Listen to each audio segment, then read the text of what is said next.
Brave and lovely, Steffy takes Ridge on a heavenly flight. Hi everyone, welcome back to Beautiful Today, my channel. Before we start the video, I hope everyone is enjoying their day. Kindly give the video a thumbs up and subscribe. In Bold and the Beautiful, Steffy Forrester focuses on Ridge Forrester, who experiments with a celestial plane, better known on the CBS as her mother's healing session. Fans of B&B believe that this segment was pointless because it added nothing to the plot. However, it might provide the Forrester daughter with a new instrument to pursue her desires without betraying a commitment. Is Steffy Forrester a time-waster for Bold and the Beautiful? Fans of Bold and the Beautiful witness Steffy Forrester, Jacqueline McSinswood, plugged into a scenario that seems to be more for the sake of passing the time than it is to advance the plot. Fans believed that her performance of chakras on the floor with her mother and Chandra, Maneva Gandhi, was ineffective. However, the key message here is to listen to your heart. It begins with the heart of Rebecca Budig's character, Taylor Hayes, and ends with Thorsten Kaye's character, Ridge Forrester. However, it appears that Steffy may exploit this. B&B, Ridge Forrester is captured by Steffy during her meditation. Steffy Forrester's heart traveled back in time to the time when her twin sister was alive and her parents were united during the meditation. Thus, it appears that Steffy aligns her emotions with her mother's aspirations. Steffy may be using this as a matchmaking gimmick. Back on Bold and Beautiful, she vowed that the same matching would never take place. Therefore, the scene might have a future use. It is still possible for the Forrester daughter to fulfill her pledge and encourage the doctor and dressmaker to reunite. Like her mother, Steffy now centers her meditation around Ridge. Thus, Ridge's relationship with Taylor is captured in the hearts of the mother and daughter. Steffy's hopeful thought may be the reason for the lack of matchmaking at this time. Brave and lovely, does Ridge recognize his daughter's anguish? Beautiful and Bold had when he conducted a chakra session with Taylor.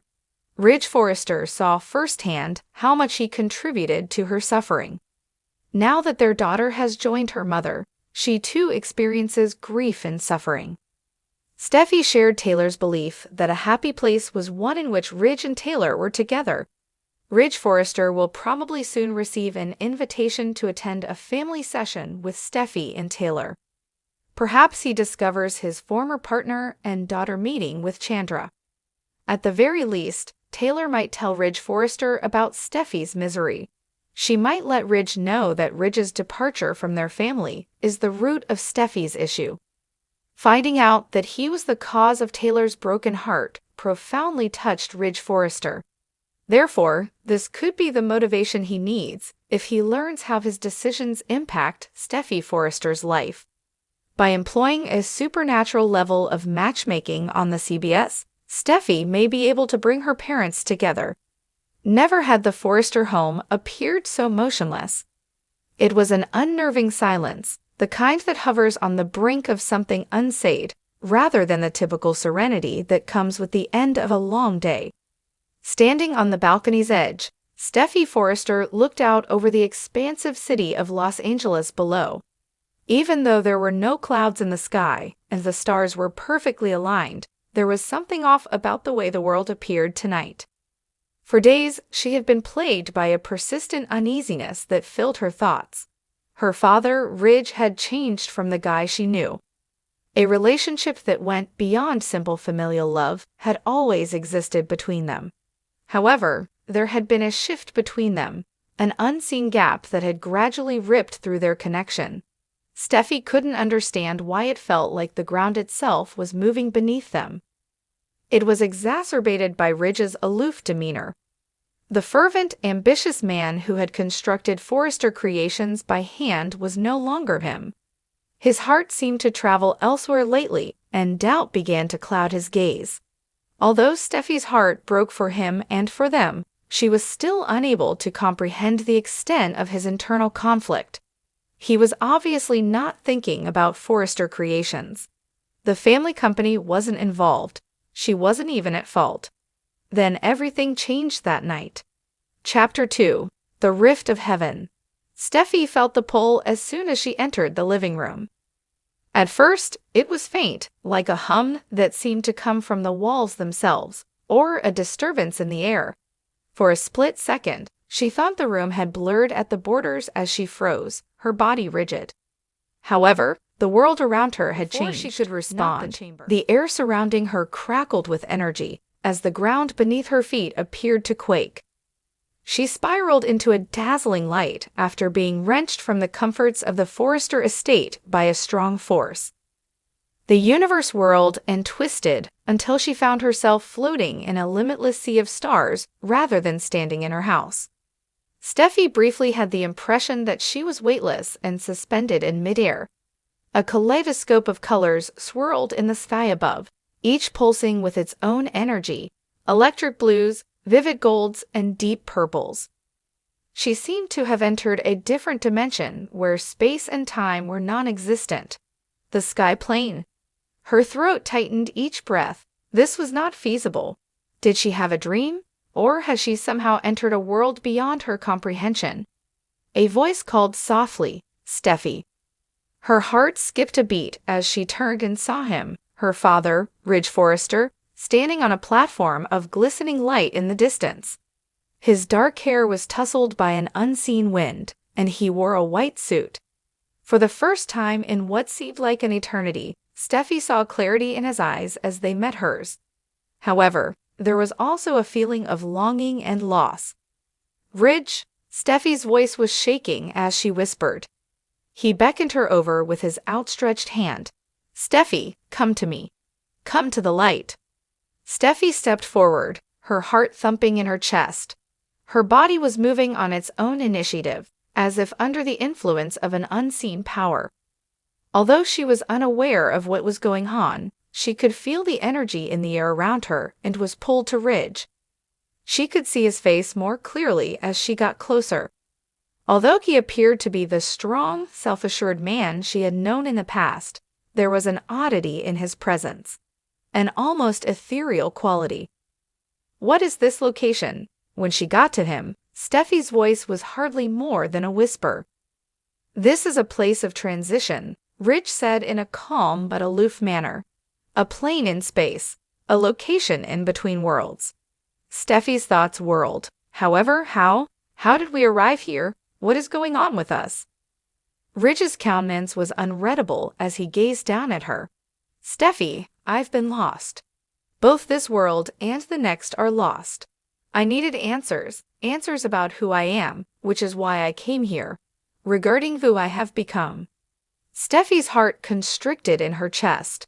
"What are you talking about, Ridge? Forrester Creations was built by you. You've always been aware of your identity."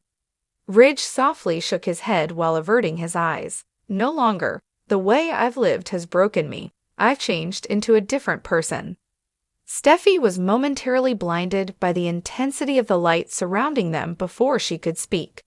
By the time she opened her eyes again, she was no longer standing on the platform next to Ridge. Rather, she was in midair, her feet hanging over a huge abyss of whirling stars and clouds. Ridge was no longer the same man, yet he was standing before her. His figure appeared to fluctuate like a mirage, and his face was hidden, a shadow of the man she knew. From the shadows, Ridge said, "Steffi, you have to help me. The only person who can save me from this is you." With a twinge of terror, Steffi reached for him. "Please, Ridge, what's going on? Where are we?" As a storm started to develop, the shadows surrounding them grew darker and swirled.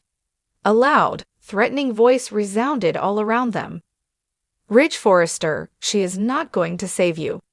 Steffi gasped when the clouds parted and a tall, imposing man appeared in front of them, his eyes gleaming with an unearthly brightness. His presence was oppressive, and he was wearing all black. "Who are you?" With a voice trembling with both defiance and fear, Steffi asked. With a smile that sent shivers down her spine, the man's lips curled as he turned to face her.